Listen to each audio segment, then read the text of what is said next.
Hi, and welcome to a new edition of Quick at Math, entitled Association of Mapping Diagrams with Functions.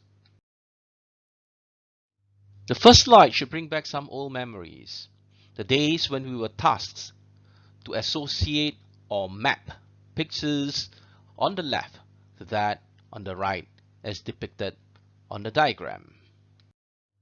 There is a segment of maths that's similar, where the input on the left is being mapped onto the output on the right.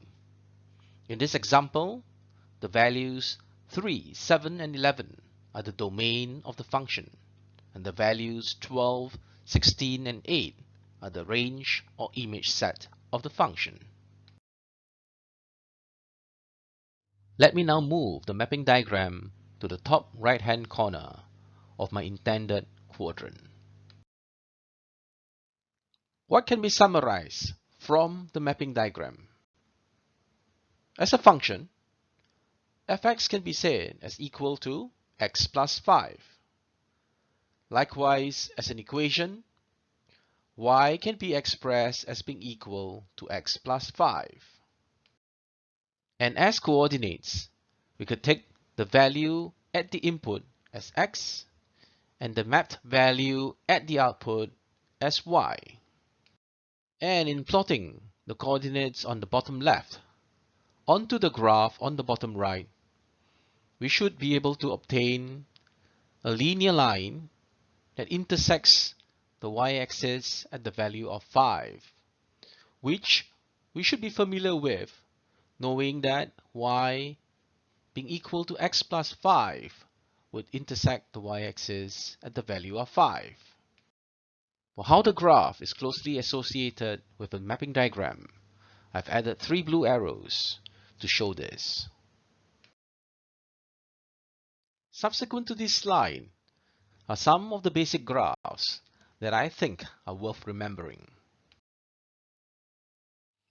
Given an equation y equals x cubed, how does one represent this in graph form?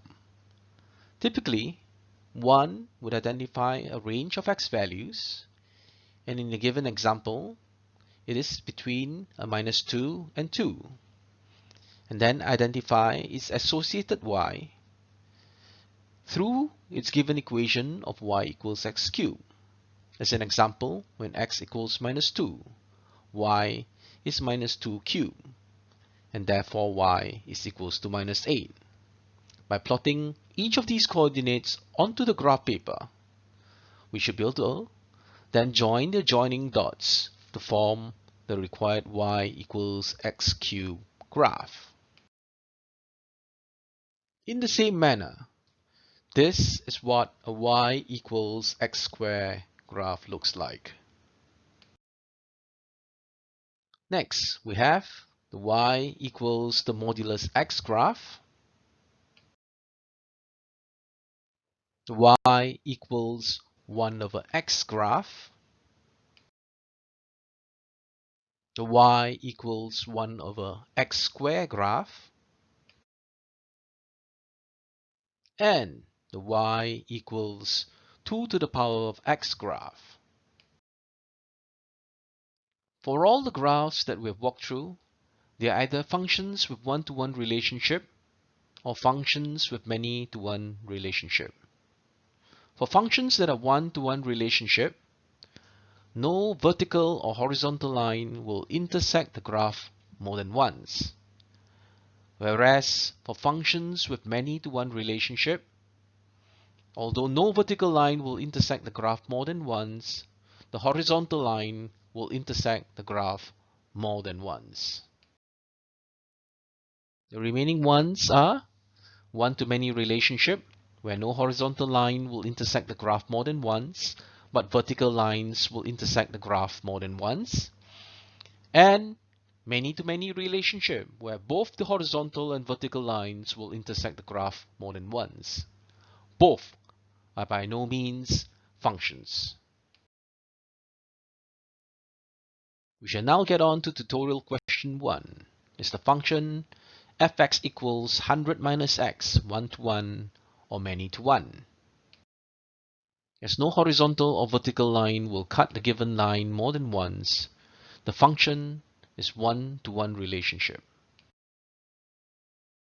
Moving on to tutorial question 2 is the function fx equals x to the power 4, one-to-one or many-to-one. As a horizontal line would cut the graph of y being equal to x to the power of 4 more than once, it is a function with many-to-one relationship. Tutorial question 3 is the function fx equals x to the power of 5, one-to-one or many-to-one. As no horizontal line will cut the graph of y equal to x to the power of 5 more than once, this is a function of one-to-one. We've reached the end of this tutorial. If you found this useful, please be on the lookout for other tutorials.